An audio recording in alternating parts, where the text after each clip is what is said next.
번 설을 지내잖아요. 그래서 신정도 있고, 그리고 우리는 복을 안 받을 수가 없어. 2번씩이나 복 받으라고 하는데, 근데 2번이 아니라 3번 하더라도 하나님 없으면 헛방이지. 우리 하나님께서 여러분들의 복이 되시기를 축복합니다. 지금 우리가 요한복음 17장을 다루고 있는데, 요한복음 10장을 예수님이 제자들을 위한 기도라는 것은 이미 잘 알고 계실 겁니다. 첫 번째 기도 제목이 뭐였더라? 예수님의 기도 영광이었어요. 영광. 두 번째 기도 제목은 보전이었습니다. 세 번째 기도 제목은 거룩입니다. 거룩. 그래서 오늘 본문에 보면 예수님께서 제자들을 위하여 이렇게 기도합니다. 그들을 진리로 거룩하게 하옵소서.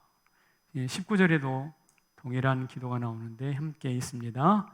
너희가 나를 거룩하게 하오니 이는 그들도 진리로 거룩함을 얻게 하려 함이니이다.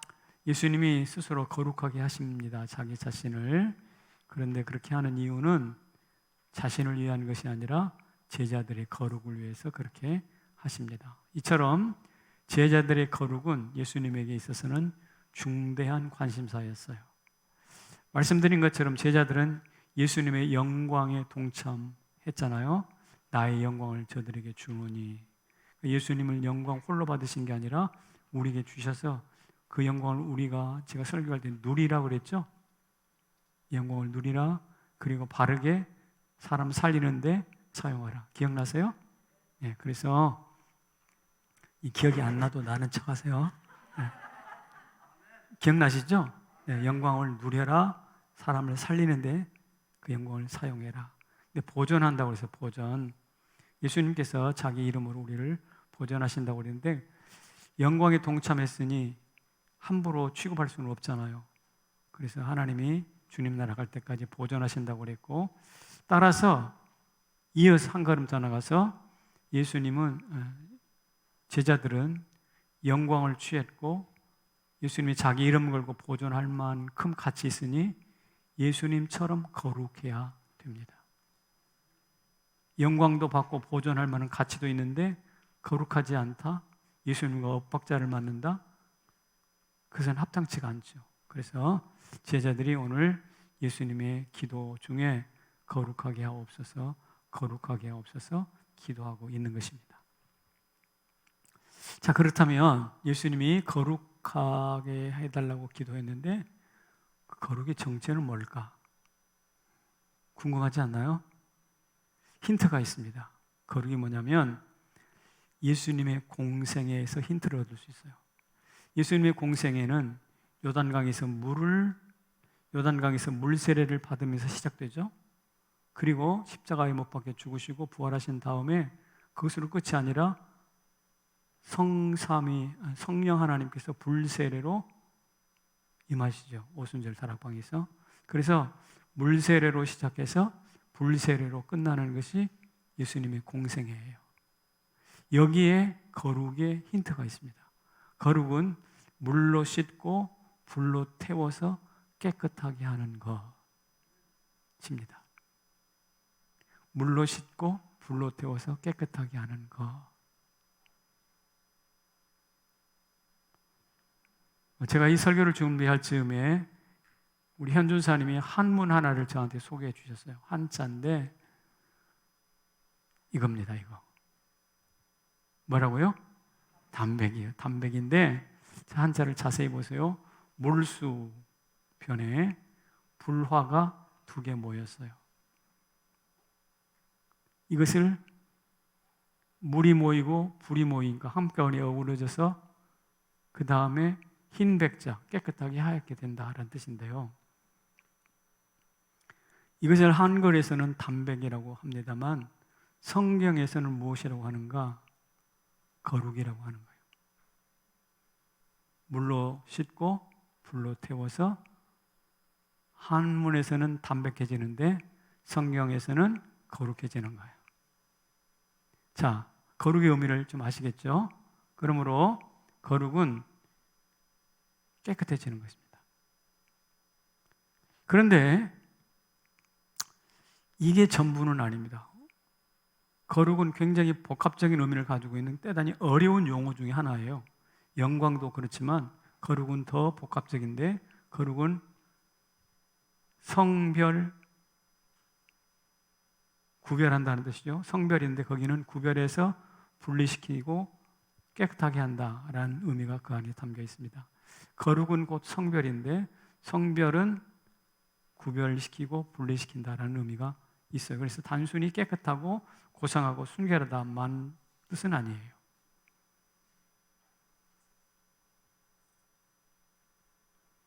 자, 거룩은 그렇다면 언제 시작되었을까요? 창세기 2장에서 처음 등장입니다. 거룩이라는 말이 창세기 2장에 어떻게 나오는지 한번 읽어볼게요.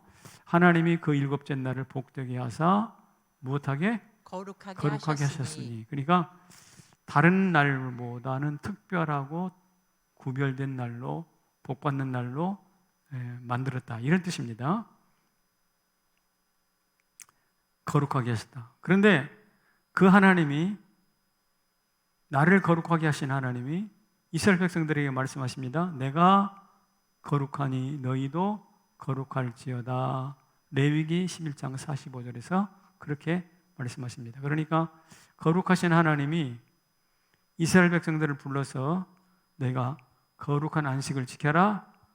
그리고 너희도 그렇게 되면 거룩하게 될 거야. 거룩하게 살 수 있을 거야. 이렇게 말씀하십니다. 그러니까 안식일을 정하는 것이나 하나님께서 이스라엘 백성들에게 명령하시는 것이나 어디에서 만나느냐? 거룩에서 만나게 됩니다. 그런데 여기서 중요한 것은, 주목할 것은 내가 거룩하니 너희도 거룩하라 해서 내가 거룩하니란 말이에요. 누가 거룩하다고요? 내가. 하나님이 거룩하십니다. 다시 설명할까요? 이 거룩이란 말에는 죄와 흠결이 없는 정결하고 깨끗한 상태를 의미합니다. 그 하나님은 회전하는 그림자도 없으신 그야말로 전지전능하신 분이신데, 그 하나님의 거룩하심이 흘러나오는 통로가 있어요. 하나님의 그 거룩하심이 흘러나오는 통로가 있어요. 그게 바로 무엇이냐면 창조입니다. 창조는 그냥 만드는 것에 우리가 초점이 있는데, 뭐 피아노를 만들고 뭐 달을 만들고 해를 만들고 만들어지는 존재에 초점이 있는데, 그것은 창조에 대한 절반만 이해하는 것이에요. 창조의 가장 큰 초점은 하나님의 거룩하신 전능하신 지혜로우심이 창조를 통해서 흘러나와요. 표현돼요. 거룩도 마찬가지예요. 자, 어떻게 표현되느냐? 빛이 있으라. 빛과 어둠이 구별됩니다. 빛이 있으므로 어둠이 물러가게 되었죠. 흑암이 만연했던 곳에 빛이 있으라. 그러니까 빛과 어둠이 구별되죠. 창조예요. 거룩이 흘러나온 거예요. 구별이니까.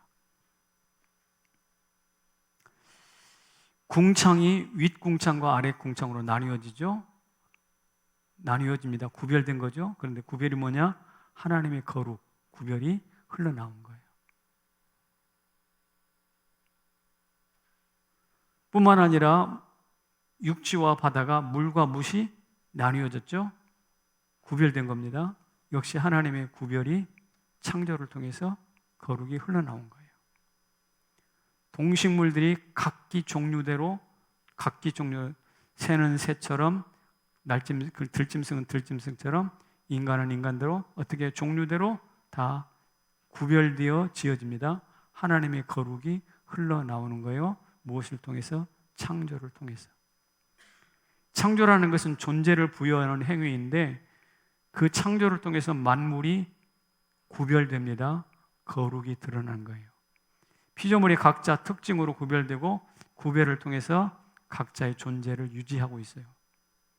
내가 만약에 여기 있는 바이올리니스트하고 아니요 첼리스트하고 같다? 똑같다? 안 되죠. 이름도 다르고 생긴 것도 다르고 나보다 훨씬 잘생겼지만 어쨌든 구별되잖아요. 이게 무엇이냐? 창조가 실현되었기 때문에, 하나님의 거룩이 나타났기 때문에 그런 거예요. 그러니까 우리 기쁨 형제죠? 기쁨 형제? 미안합니다. 세임 형제. 여기는 힘이 안 날 수가 없네. 날마다 세임이니까. 세임 형제하고 세임 힘없는 나하고는 서로 구별되잖아요. 구별됩니다. 예, 이것이 뭐냐면 하나님의 거룩이 나타난 거예요. 나는 나답게, 세임 형제는 세임 형제답게. 이것을 일컬어서 창조라고 하는 겁니다. 그래서 창조를 통해서 하나님의 거룩이 각기 종류대로 나타났다면 하나님의 형상을 받은 닮은 인간은 인간답게 살아야 되고 꽃은 꽃답게 살아야 되고 벌레는 벌레처럼 자기 길을 걸어가는 것이죠.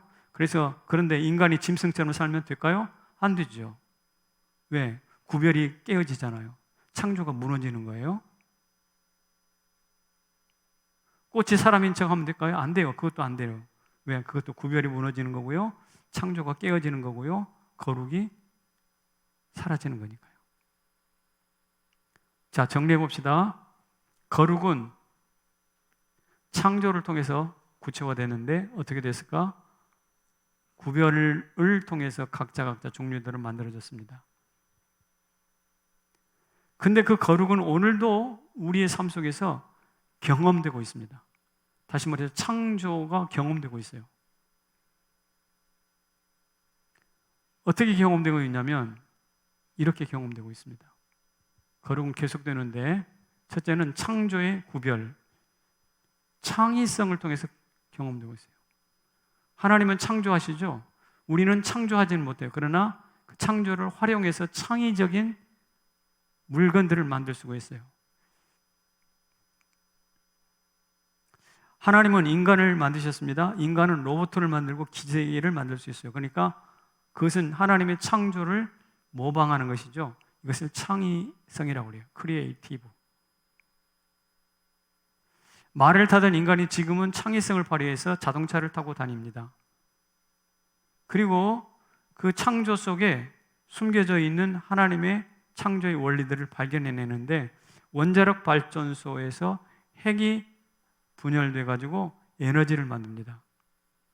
물질을 지금 계속해서 분리하고 구별하고 분리해서 소립자를 발견했어요. 원자, 양자, 이것은 이미 오래된 이야기고 소립자까지 발견을 했습니다. 그러니까 우리는 무언가를 발견하고 무언가를 분리해내고 무언가를 구별해내면서 창의성을 통해서 하나님의 거룩을 경험하는 거예요. 그래서 내가 뭔가 새로운 발명을 했다 그러면 하나님의 거룩을 경험하는 것입니다. 여러분의 자녀들이 창의적이기를 축복합니다. 그렇다면 하나님의 거룩이 여러분의 자녀들에게 체험된 것이에요.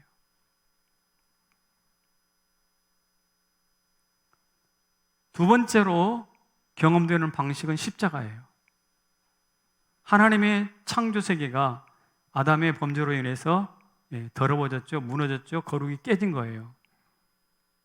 깨어진 거룩인데 이것을 저는 잘 차려진 밥상 위에 모래를 뿌리거나 구정물을 퍼붓는 것이라고 묘사를 해볼게요.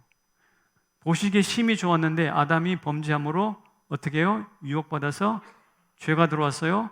이것을 무엇이라고 설명한가? 잘 차려진 밥상에 모래를 끼얹거나 구정물을 들이붓는 것과 같은 것인데 이 더러워진 밥상을 다시 원래대로 회복시키기 위해서 십자가가 필요한 것입니다. 십자가로 그 밥상에 뿌려진 모래와 구정물을 분리해내는 거예요. 이것을 거룩하게 한다고 그래요. 구약 성경에서 거룩하게 한다고 그래요. 죄로부터 우리를 분리해내는 그것이 거룩의 실현입니다. 이것을 다른 말로 재창조라고 말합니다. 그런데 이것이 쉽지 않잖아요. 아무나 십자가에 죽는 것이 아니잖아요. 창조 이상가는 신적인 능력이 필요해요. 확 뿌려진 그 구정물과 확 뿌려진 모래에서 다시 모래를 제거하고 구정물을 제거하고 그 아름다운 밥상을 회복하는 것은 창조 이상가는 능력이 필요하거든요. 그래서 세포 속에 스며든 죄, 생각 속에 끼인 악이 행동 속에 숨겨진 불법을 어떻게 하는가? 분리해내는 거예요. 한번 읽어봅시다. 시작. 세포 속에 스며든 죄, 생각 속에 끼어든 악이 행동 속에 숨겨진 불법을 분리. 무엇으로? 십자가로. 이 분리하고 구별하고 분리하는 것이 바로 무엇이냐? 거룩이에요. 그래서 우리는 십자가로 인하여 죄와 분리, 구별됨으로써 거룩해지는 거예요. 그러니 우리가 이 땅에서 거룩을 경험하는 것은 두 가지 방법이에요. 하나는 창조를 모방한 창의성을 발휘하면서 거룩을 경험해요. 또 하나는 죄와 분리되고 십자가를 통해서 죄와 분리되면서 거룩을 경험해요. 제가 지금까지 꽤 복잡한 시간을 가지고 설명을 드린 거룩은 그렇게 단순한 용어는 아닙니다.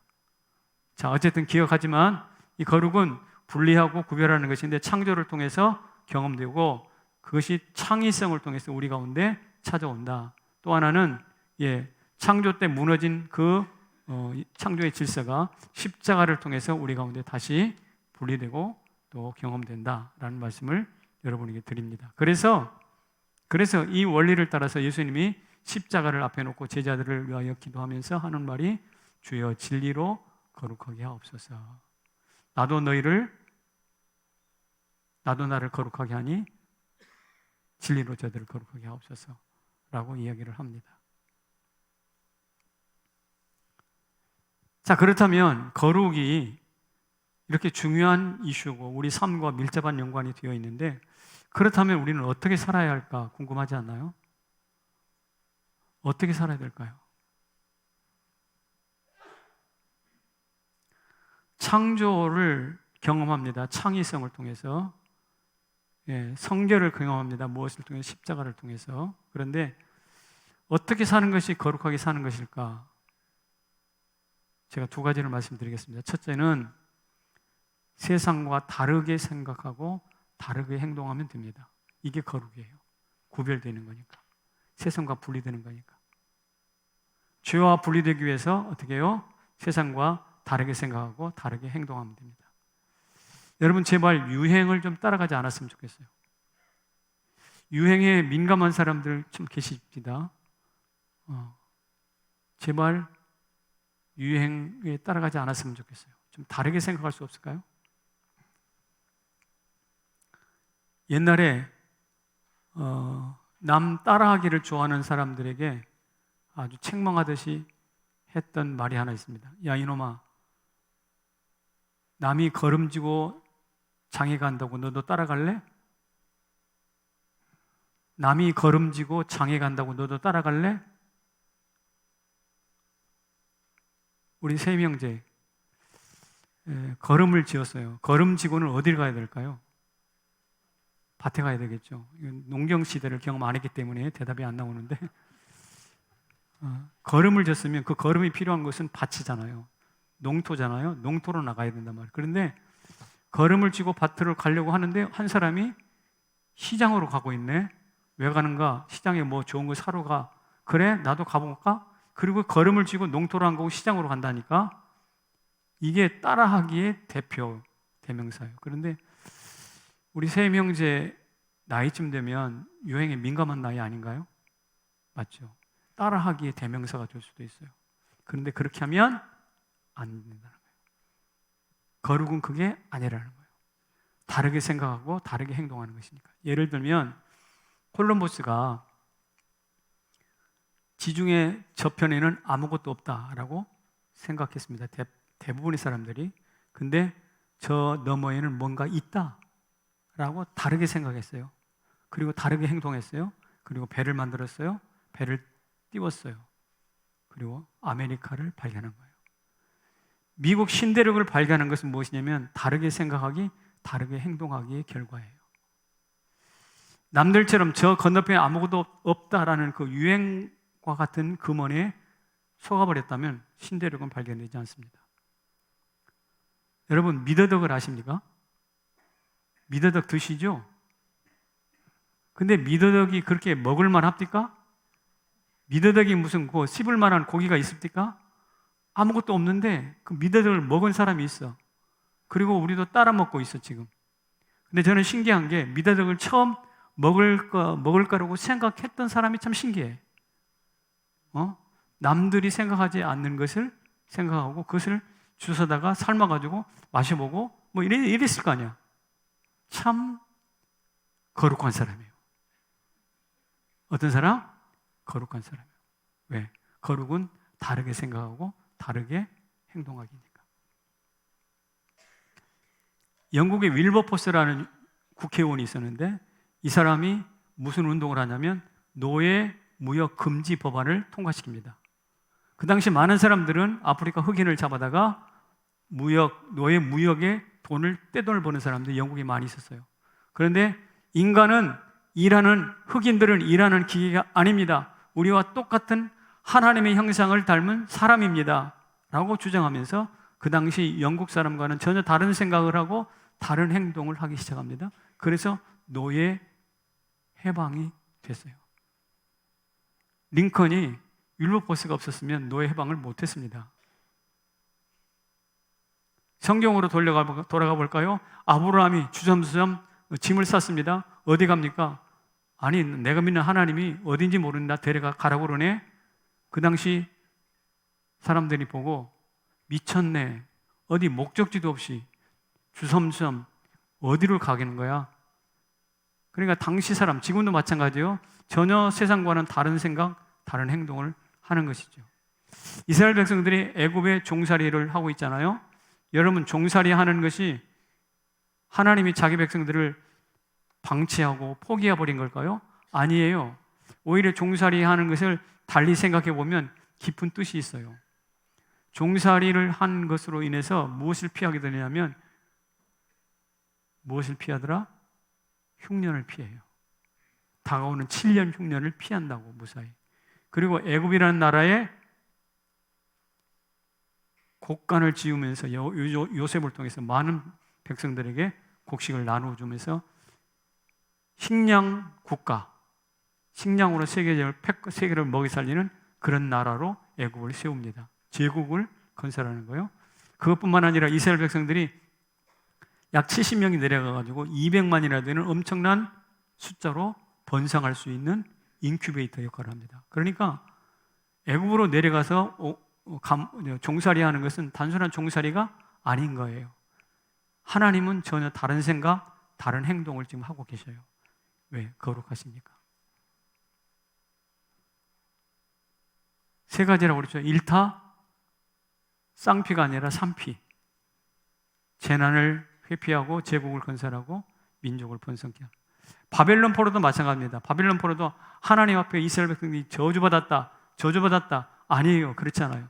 바벨론 포로도 달리 생각하면 어떻게 되는가? 하나님의 통치가 가나안 땅 유대 민족에게만 통치되는 게 아니라 어떻게 해요? 저 세계의 중심이라고 말할 수 있는, 오늘날로 말하면 저 뉴욕, 미국 맨하탄이라고 할 수 있는 그것도 하나님이 통치하시는 곳이라는 것을 그들 눈으로 포로로 붙잡아서 확인하게 되는 거거든요.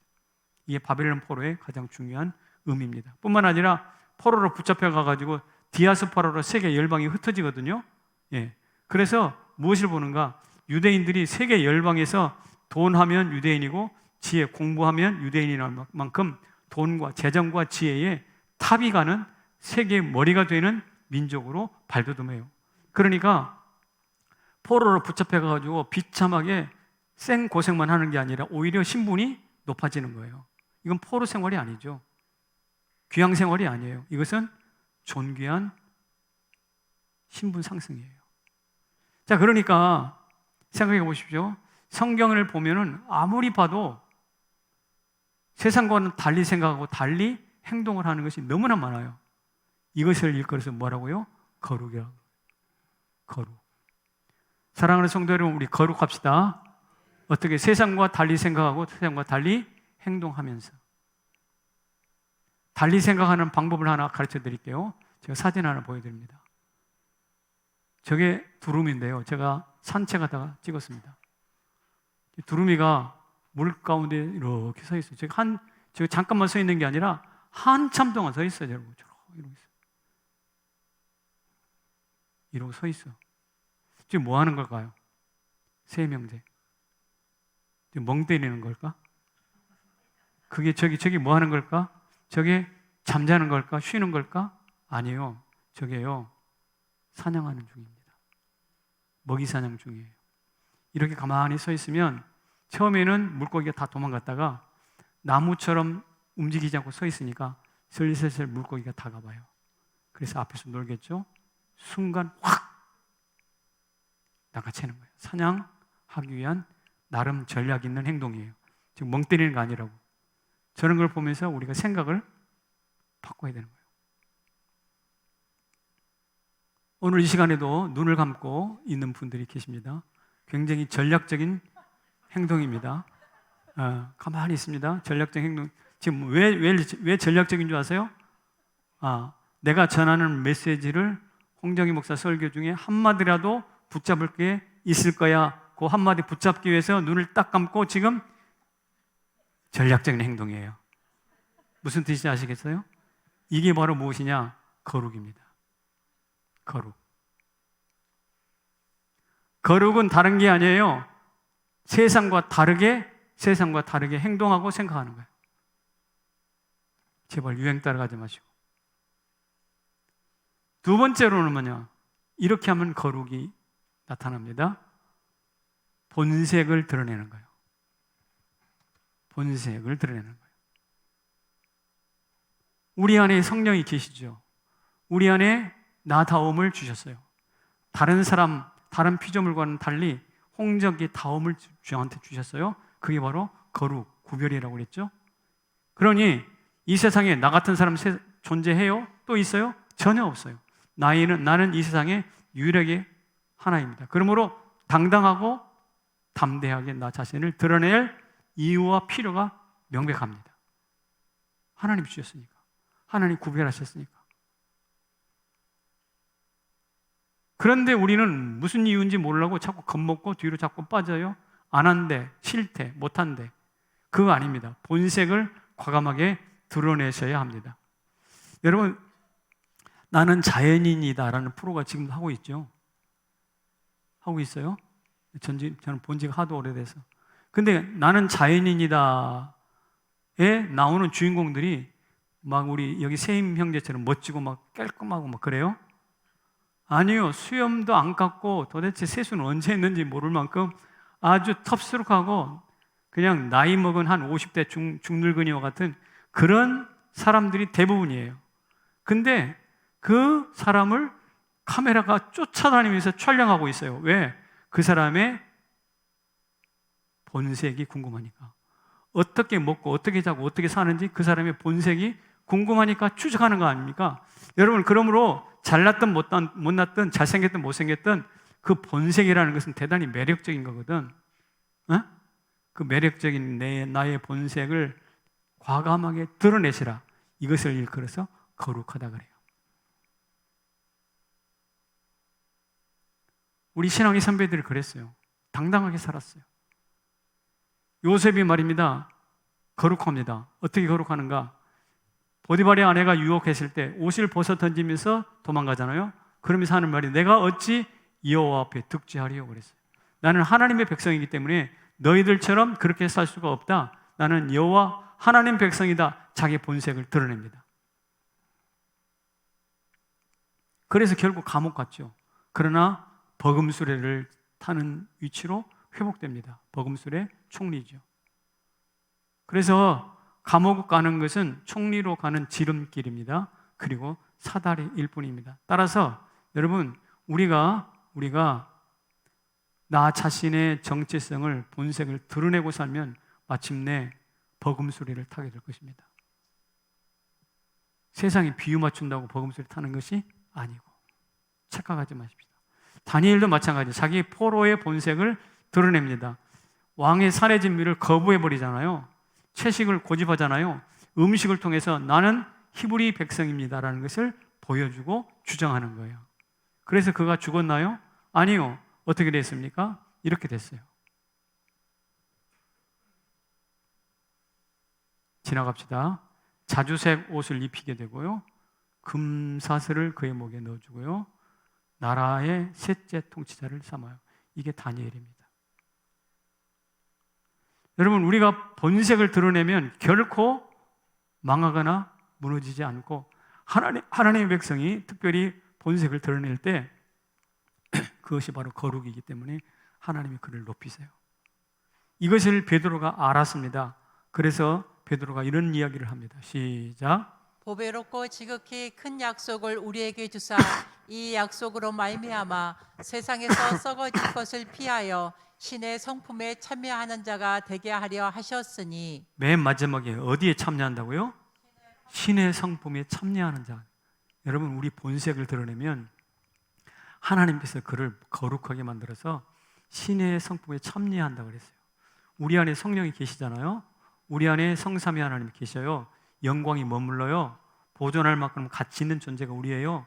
그래서 그것이 드러날 때 어떻게 되는가? 저 사람은 신의 성품에 참여한 자구나 라고 말한다는 것입니다. 그래서 우리 도둑 예수 믿지 말고 식사 기도할 때도 식당에 가서도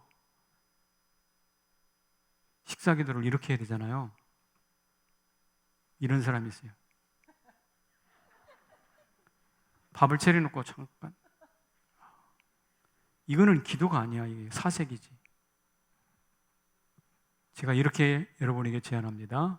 하루를 믿어도 본색을 드러내 본때 있게 믿읍시다. 한번 읽어봅시다. 시작. 하루를 믿어도 본색을 드러내 본때 있게 믿읍시다. 여기 본색과 본때가 중요해요. 이렇게 살면 조금 위험합니다. 그러나 재미있습니다. 위험하지만 재미있는 삶. 여러분, 세상에 위험한데 재미있는 곳이 있어요. 세상에 있어요. 그것이 어딜까요?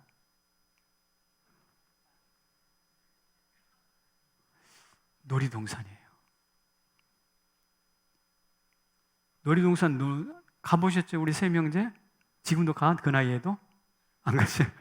옛날에 많이 갔죠? 예, 뭐, 날것을 타면 막, 확 내려갔다가 막 갑자기 또 올라가니, 으악! 하고 막 어지럽고 뒤고 흔들고 까불고 막 난리를 치잖아요? 정말 정신없어요? 위험하기 천만한, 그런데 재미있어요. 웃음이 깔깔깔 나와요. 또 타고 싶어요? 위험한데 되게 재미있는 곳이 어디냐? 놀이동산이에요. 근데 예수 믿는 것도 똑같습니다. 본색을 드러냅니다. 본색을 드러냅니다. 세상 사람들과 달리 생각하고 다르게 행동합니다. 그러니까 위험해지는 건 맞아요. 그런데 그로 인해서 대단히 재미있는 일들이 나타납니다. 그것을 보고 간증이라고 그래요. 그것을 보고 성경에서는 거룩이라고 그래요. 사람들이 뭐라고 그러냐면 우리의 그 특이한 모습을 바라보면서 유행을 따라가지 않고 본색을 드러내는 모습을 바라보면서 너희는 이 땅 사람이 아니구나. 너희는 하늘에 속하였구나 라고 말합니다. 하늘에 속한 사람. 하늘에 속한 사람이라는 것은 책 제목 이름인데요. 중국의 가난한 가정에서 태어난 윈 형제라는 사람이 있습니다. 그가 예수를 믿었어요. 그리고 예수 믿는 것 때문에 대단히 많은 핍박을 받았어요. 지금도 그렇지만 중국은 기독교가 금지되어 있잖아요. 그가 본색을 드러내서 예수를 믿을 때 경험했던 간증들이 참 많이 있는데 집단농장 수용소로 끌려간 경험을 고백하면서 이런 말을 하더라고요. 뭐 놀고 먹이면서 밥 먹여주고 그러진 않잖아요. 밥 먹이고 놀리진 않잖아요. 일을 자꾸 시키는데 집단농장이니까 어떤 사람은 밭에 가고 어떤 사람은 논에 가고 어떤 사람은 뭐 집을 고치고 뭐 다양한 일들을 시킬 거 아닙니까? 그런데 사람들이 제일 가기 싫어하는 곳이 있다고 그래요. 제일 가기 싫어하는 곳. 그게 바로 뭐냐면 인분 처리장이에요. 인분이 뭔지 알죠?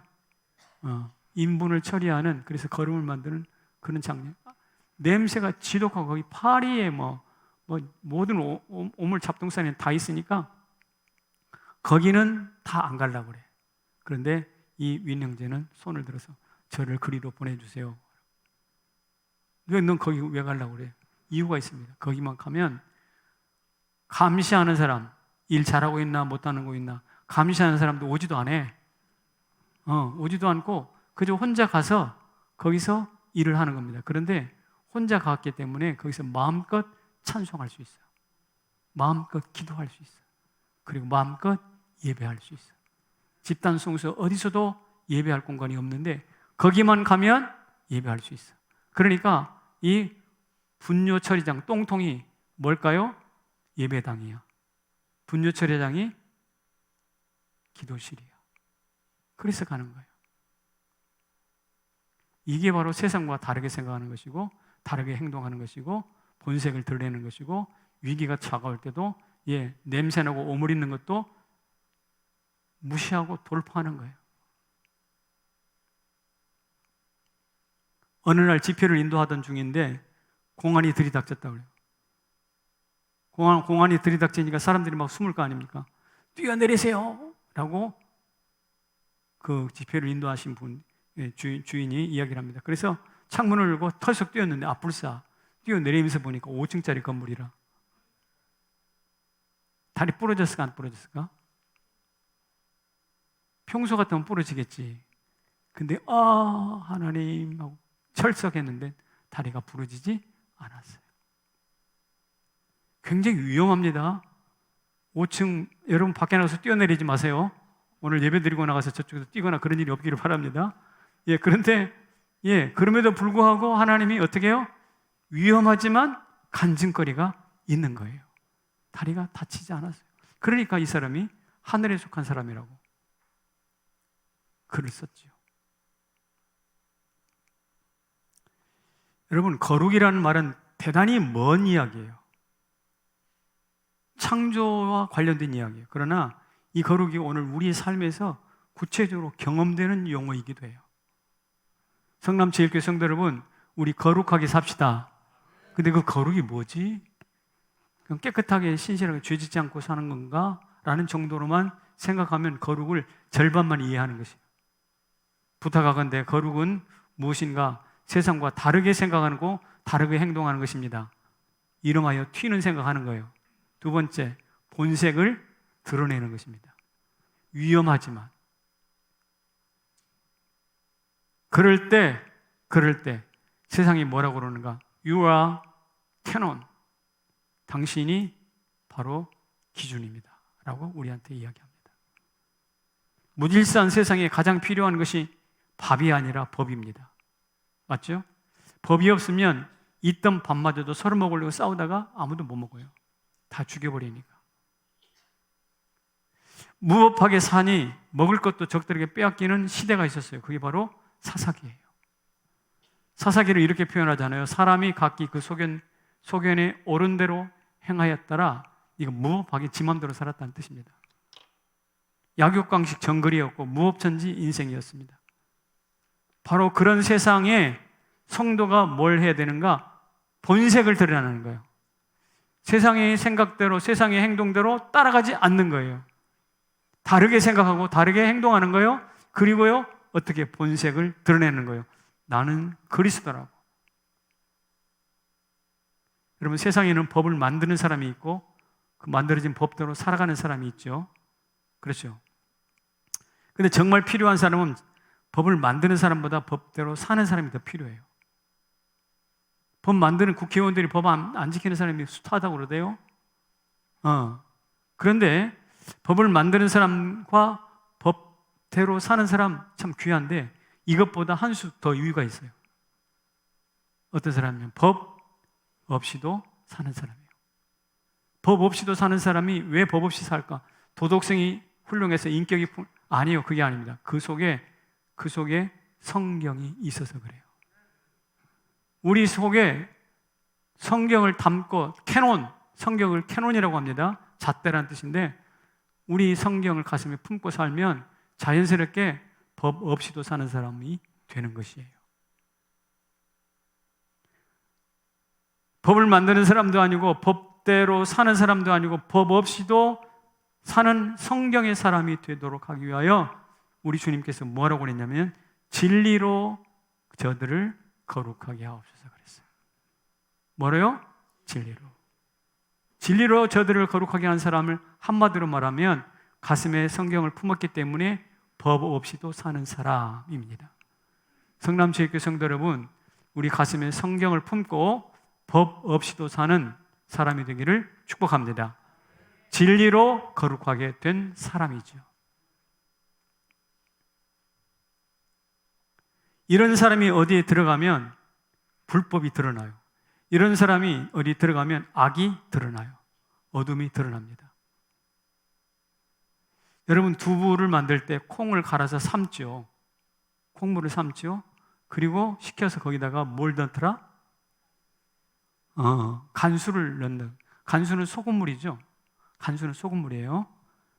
간수를 넣으면 잠시 후에 어떻게 되죠? 몽골해서 두부는 두부대로, 물은 물대로 분리가 되잖아요. 간수의 역할이 그렇습니다. 그런 것처럼 오늘 우리가 진리를 품어 법 없이 사는 사람들이 어디 무법천지에 딱 들어가면 거기에 빛과 어둠이 쫙 나뉘어져, 갈라져. 가만히 있어도 그래, 가만히 있어도. 이게 본색을 드러내는 거룩한 성도의 위력입니다. 줄서 둘로 나눠줘 이렇게 말하지 않아요. 가서 가만히 있어도 스스로 알아서 척척척척. 여러분, 일제시대 때 서울 인구가 30만 명 정도 됐다 그래요. 그런데 그 중에 10% 3만 명 정도가 매일 밤마다 노름하고 화투치고 마작하고 그랬어요. 희망이 없었잖아요. 일제 치하에 뭔 희망이 있습니까? 우리나라 사람이 아무리 해도 주체할 수 없으니. 그래서 너도 나도 화투치고 밤을 지새우는데, 심지어 동아일보에 뭐라고 나왔냐면 시아버지와 며느리가 화투치다가 서로 싸움이 붙어가지고 아마 명절쯤 됐겠죠. 그때도 그래가지고 뭐 우리 화투나 한번 치자, 우리 뭐 직구땡이나 한번 하자. 직구땡이 뭔지 모르겠는데 하여튼 미나토나 치자 뭐 이래가지고 시작됐는데 어떻게 돼요? 너 불법을 행해. 그러면서 서로 싸움이 붙어가지고 그게 대문짝만하게 신문에 나왔다 이 말. 그 정도로 그때는 어둠의 때였습니다. 시골 농부들도 말입니다. 농한기가 되면 추수하고 이듬해 씨 뿌릴 때까지 계속해서 매일같이 술 먹고 매일같이 막걸리 먹고 밤에는 화투치고 그 짓을 했습니다. 심지어 아이들도 10살만 넘으면 곰방대를 물고 다녔어요. 10살만 넘으면 한 13살, 14살만 되면 애들도 대놓고 곰방대 물고 다녔어요. 애들은 담배 피고 남정네들은 노름하고. 여러분, 이게 뭡니까? 그러니까 폐병이 유행해가지고 생 난리를 칠 때 이래서는 안 되겠다. 남자들은 술 먹고 여자들은 화투 치고 아이들은 담배 피고. 생각해보세요. 그런 나라가 무법천지지. 그때 캐논 질서를 세운 사람이 있어요. 정부에서 세웠을까요? 일제 조선 총독부가 안 해요. 누가 했는가? 선교사들이 했어요. 선교사들이 이렇게 제안을 합니다. 첫째, 우리 술 먹지 맙시다. 둘째, 담배 피지 맙시다. 셋째, 밤새 화투치기보다 일찍 잠자고 일어나서 새벽을 깨우는 기도합시다 그랬어요. 그래서 새벽 기도가 시작된 거예요. 우리나라가 새벽 기도가 유명한 나라가 된 이유가 바로 거기 있어요. 우리나라가 부지런해서 국민성이 좋아서 천만의 말씀이에요. 아이들은 곰방대 물고 다니고 남자들은 술 먹고 여자들은 화투치는 그 콩가루의 민족에 뭐요? 캐논! 술 먹지 말고 담배 피지 말고 일찍 자고 새벽에 일어나서 살아계신 하나님 앞에 기도합시다. 새벽을 깨웁시다.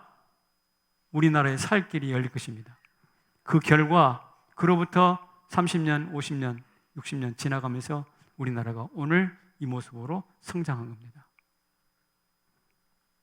두부에 들어간 간수처럼 이 엉망진창인 코리아에 하나님의 말씀이 던져지니까 두부가 만들어지고 살만한 민족으로 바뀌어졌어요. 이것이 무엇이냐? 바로 세상과 함께 생활하지 않고 세상과 다르게 생각하고 다르게 행동할 뿐만 아니라 자기 본색을 드러낼 때 나타나는 거룩입니다. 2023년도 호주머니 용돈 들어오는 것보다 우리가 거룩해지기를 축복합니다. 여러분의 자녀들이 거룩해지기를 축복합니다. 우리 성가대 여러분, 오늘 많은 성도들이 또 여러 가지 바쁜 일로 있는데 공사 다망함에도 불구하고 많으신 분들이 이 자리에 앉아서 예배 자리를 지키신 여러분, 거룩하십시오. 세상과 다르게 생각하시고 다르게 행동하십시오. 본때를 보여주고 본색을 드러내십시오. 위험할 수 있겠지만 우리를 통해서 길이 열려지고 민족의 살 길이 열려집니다. 할렐루야. 이게 진정한 복입니다. 자리에서 일어납시다. 진실하게 거룩하게 살게 하소서.